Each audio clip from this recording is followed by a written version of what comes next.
ये आकाशवाणी है। प्रस्तुत है कार्यक्रम न्यू इंडिया समाचार।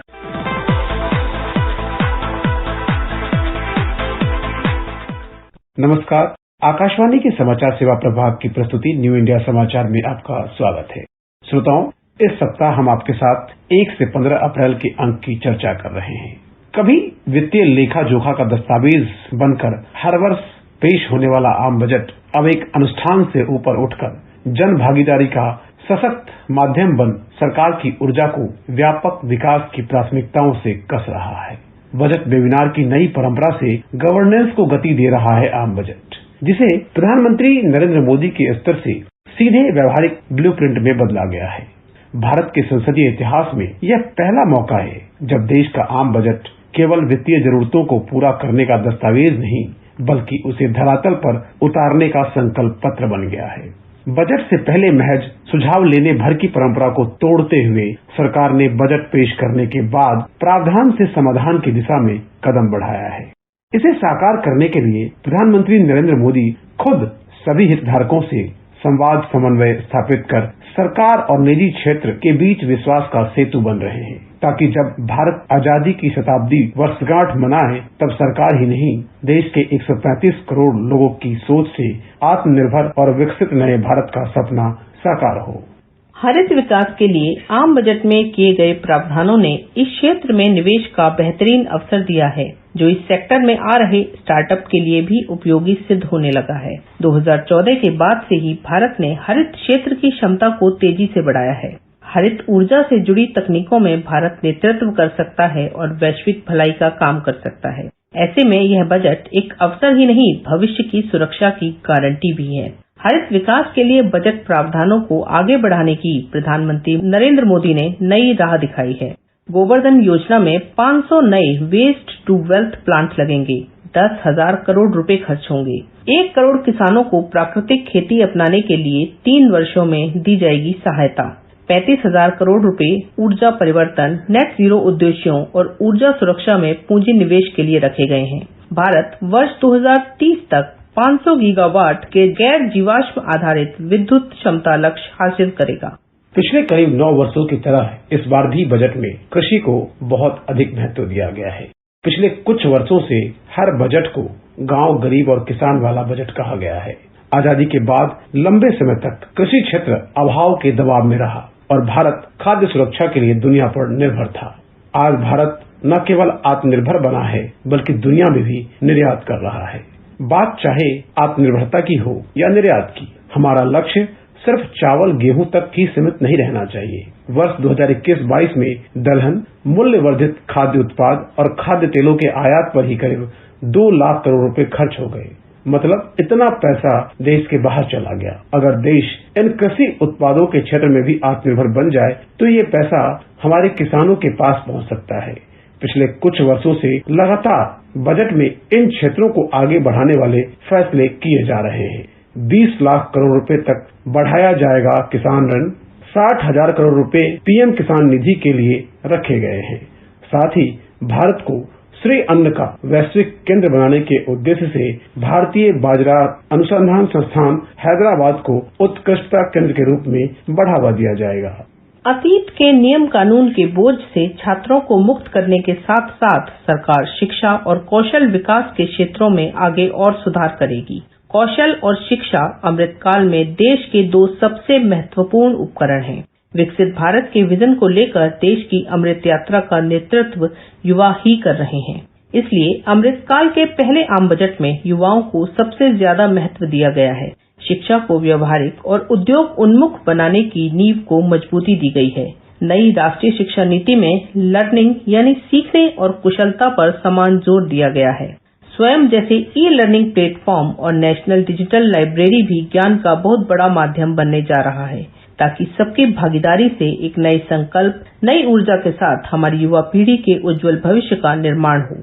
इसके लिए प्रधानमंत्री कौशल विकास योजना 4.0 में लाखों युवाओं को स्किल, री स्किल और अप स्किल किया जाएगा।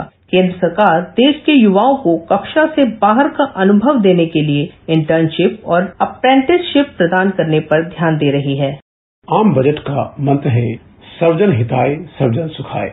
राष्ट्रपिता महात्मा गांधी कहते थे, आपकी नीतियाँ, आपकी योजनाएं आखिरी छोर पर बैठे हुए व्यक्ति तक कितनी जल्दी पहुँचती है, कैसे पहुँचती है, यह बहुत महत्वपूर्ण है।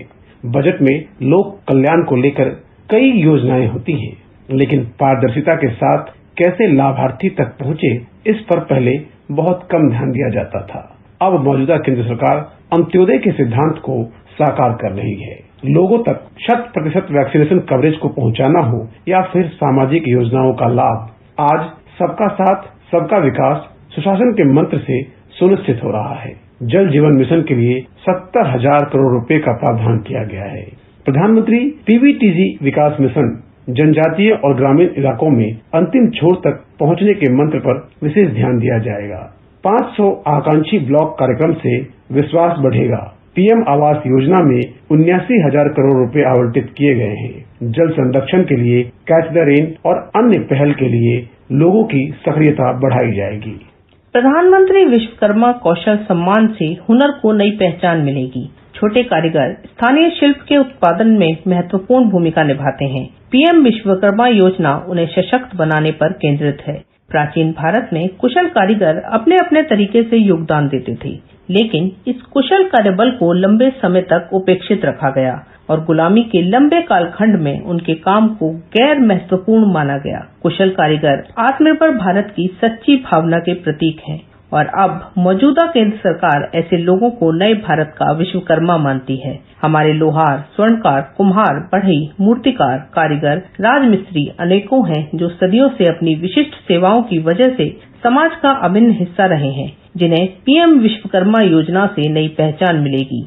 पीएम विश्वकर्मा योजना प्रधानमंत्री कौशल विकास योजना 4.0 को उद्योग और बाजार में कुशल कार्यबल की क्षेत्रीय मांग के अनुसार उम्मीदवारों को कौशल प्रदान करने के लिए आगे बढ़ाया जाएगा। 21वीं सदी का बदलता हुआ भारत अपने नागरिकों को तकनीक की ताकत से लगातार सशक्त कर रहा है। तकनीक ने लोगों के जीवन को आसान बनाने में महत्वपूर्ण भूमिका निभाई है। भारत ने तकनीक के जरिए सफलता के जो कीर्तिमान बनाए हैं, इस गति को आगे बढ़ाने के लिए तकनीक और प्रौद्योगिकी का प्रयोग अमृत काल की यात्रा में भी आधार स्तंभ बनने जा रहा है। आज भारत का हर नागरिक इस बदलाव को स्पष्ट तौर पर महसूस कर रहा है कि अब सरकार के साथ संवाद करना बहुत आसान हो गया है। इस साल के बजट में प्रौद्योगिकी और उसके मानवीय पक्ष को प्राथमिकता दी गई है। देश के 3 शैक्षणिक संस्थानों में 3 आर्टिफिशियल इंटेलिजेंस केंद्र स्थापित किए जाएंगे। केवाईसी के नियमों को आसान बनाने का निर्णय लिया गया है। एकीकृत फाइलिंग प्रक्रिया प्रणाली स्थापित की जाएगी। सरकारी एजेंसियों की सभी डिजिटल प्रणालियों में पैन खाते को सामान्य पहचानकर्ता के रूप में प्रयोग किया जाएगा। 5G सेवाओं का प्रयोग करते हुए एप्लीकेशन तैयार करने के लिए इंजीनियरिंग संस्थानों में 100 प्रयोगशालाएं स्थापित की जाएंगी। 21वीं सदी में जिस तरह भारत तेज गति से विकास कर रहा है, आने वाले समय में अनेकों नए शहर भारत के तीव्रगामी वातावरण में समय की जरूरत बनेंगे। भारत में शहरी विकास के 2 प्रमुख पक्ष हैं, नए शहरों का विकास और पुराने शहरों में पुरानी व्यवस्थाओं का आधुनिकीकरण। इसी को ध्यान में रखते हुए हर बजट में शहरी विकास को महत्व दिया जा रहा है, जिससे योजनाबद्ध शहरीकरण में तेजी आएगी। अमृतकाल में शहरी नियोजन ही शहरों का भाग्य निर्धारित करेगा, क्योंकि जब योजना बेहतर होगी तो शहर भी जलवायु अनुकूल और जल संरक्षित बनेंगे। अब ऐसी नीतियां बन रही हैं जो शहरों के लोगों का जीवन आसान तो बनाए ही, साथ ही उनके खुद के विकास में मदद करें। 2014 से पहले देश में मेट्रो कनेक्टिविटी की स्थिति को बदलते हुए आज कई शहरों में मेट्रो रेल पर काम हुआ है। शहरों से कूड़े के पहाड़ को हटाने की दिशा में काम हो रहा है। आस्था व आध्यात्म, पौराणिक स्थल या चिकित्सा के लिए हो, पर्यटन का कोई भी स्वरूप जीवन में नई ऊर्जा और राष्ट्र की गौरवशाली पहचान का परिचायक होता है। इसके लिए आधुनिक इंफ्रास्ट्रक्चर जरूरी है। Rail, road, airways, waterways, hotel, अस्पताल, internet, mobile connectivity, sewage treatment plant की समुचित व्यवस्था हो या स्वच्छ पर्यावरण सुनिश्चित करने वाली ऊर्जा अथवा कोविड के दौर में वैक्सीनेशन का सुरक्षा चक्र, ये सभी आपस में एक दूसरे से जुड़े हुए हैं, जो पर्यटन को बढ़ावा देने में सहायक हैं। पर्यटन बहुत तेज गति से आगे बढ़ने वाला व्यवसायिक क्षेत्र है और 21वीं सदी का भारत ईज ऑफ ट्रैवल के इसी दृष्टिकोण के साथ तेज गति से प्रगति कर पर्यटन के क्षेत्र में देश और दुनिया में नया विश्वास पैदा कर रहा है। पर्यटन क्षेत्र के लिए 2400 करोड़ रुपए बजट का प्रावधान किया गया है। 50 चुने हुए पर्यटन स्थलों को घरेलू और विदेशी पर्यटकों के लिए संपूर्ण पैकेज के रूप में विकास की योजना बनाई गई है। आधारभूत ढांचे की मजबूती किसी भी राष्ट्र की स्थायी प्रगति का आधार होती है। यही वजह है कि इस वर्ष का बजट भी इंफ्रास्ट्रक्चर के विकास को नई ऊर्जा दे रहा है। ऐसे में सभी हितधारकों के लिए यह नए दायित्व, नई संभावनाओं और साहसपूर्ण निर्णय का समय है। हालांकि आजादी के बाद लंबे समय तक आधुनिक इंफ्रास्ट्रक्चर पर जरूरत के अनुसार ध्यान नहीं दिया गया, जबकि भारत में सदियों से राजमार्गों के महत्व को स्वीकार किया गया है। अब दीर्घकालिक सोच के साथ इंफ्रा को मल्टी मॉडल कनेक्टिविटी के साथ जोड़कर विकसित किया जा रहा है। इंफ्रास्ट्रक्चर निर्माण देश की अर्थव्यवस्था का वाहक है। इसी रास्ते पर चलते हुए राष्ट्र 2047 तक विकसित भारत होने के लक्ष्य को प्राप्त करेगा। पीएम गतिशक्ति राष्ट्रीय मास्टर प्लान के तहत इस वित्त वर्ष में इंफ्रास्ट्रक्चर पर 10 लाख करोड़ निवेश किया जाएगा। उड़ान योजना के तहत वर्ष 2024 तक 100 एयरपोर्ट विकसित किए जाएंगे। 50 नए एयरपोर्ट, हेलीपोर्ट और वाटर एयरोड्रोम का निर्माण किया जाएगा। स्वास्थ्य और चिकित्सा अनुसंधान से स्वास्थ्य समृद्धि की ओर भारत तेजी से कदम बढ़ा रहा है। कोविड की आपदा ने स्वास्थ्य ढांचे के महत्व को समझाया है। इस आपदा ने दिखाया और सिखाया कि इतनी बड़ी आपदा में समृद्ध देशों की विकसित व्यवस्थाएं भी ध्वस्त हो जाती हैं। ऐसे में रोगों के इलाज पर ध्यान देने के साथ रोगों की रोकथाम के लिए भी बेहतर स्वास्थ्य सुविधाओं का निर्माण भी उतना ही जरूरी है। केंद्र सरकार अब समग्र दृष्टिकोण और एक पृथ्वी एक स्वास्थ्य के मंत्र के साथ स्वास्थ्य का ऐसा ढांचा खड़ा करने की दिशा में काम कर रही है, जिससे भविष्य में कभी भी इस तरह की महामारी ही नहीं, अन्य रोगों से भी नागरिकों को सुरक्षित रखा जा सके।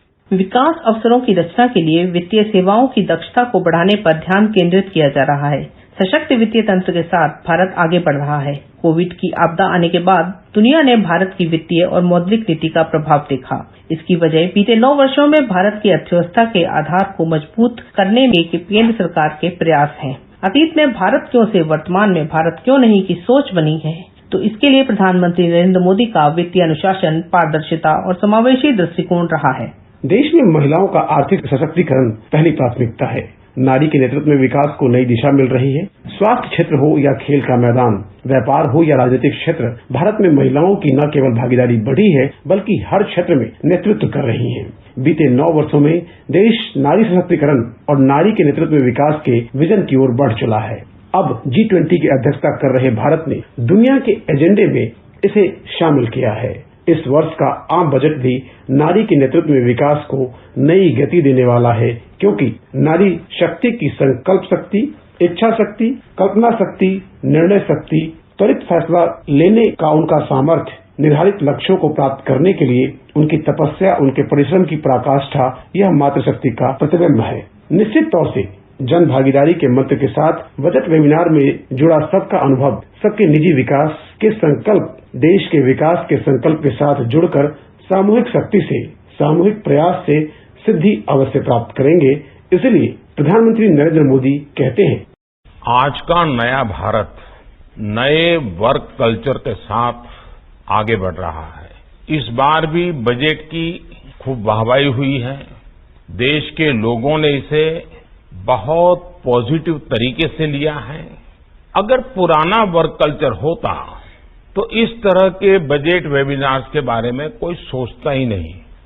लेकिन आज हमारी सरकार बजट के पहले भी और बजट के बाद भी हर स्टेक होल्डर के साथ विस्तार से चर्चा करती है, उनको साथ लेकर के चलने का प्रयास करती है। बजट का मैक्सिमम आउटकम कैसे आए, बजट का इम्प्लीमेंटेशन तय समय सीमा के भीतर कैसे हो, जो लक्ष्य बजट में तय किए गए हैं उन्हें प्राप्त करने में ये वेबिनार एक कैटलिस्ट की तरह काम करता है। श्रोताओं, समय की बाध्यता को देखते हुए आज इतना ही। कार्यक्रम की अगली कड़ी में बात होगी इस बार के अंक के अन्य समाचारों और अमृत महोत्सव की। इस पाक्षिक पत्रिका की हर प्रति newindiasamaachar.pib.gov.in वेबसाइट पर उपलब्ध है, जहां आप सभी समाचारों को विस्तार से पढ़ सकते हैं। तब तक के लिए धन्यवाद। अभी आप सुन रहे थे कार्यक्रम न्यू इंडिया समाचार, जिसे प्रस्तुत कर रहे थे संपादक संतोष कुमार और पत्रकार नलिनी शर्मा। ये कार्यक्रम आकाशवाणी के समाचार सेवा प्रभाग द्वारा प्रस्तुत किया गया। इसे आप हमारे mobile app news on AIR और YouTube channel news on AIR official पर भी सुन सकते हैं।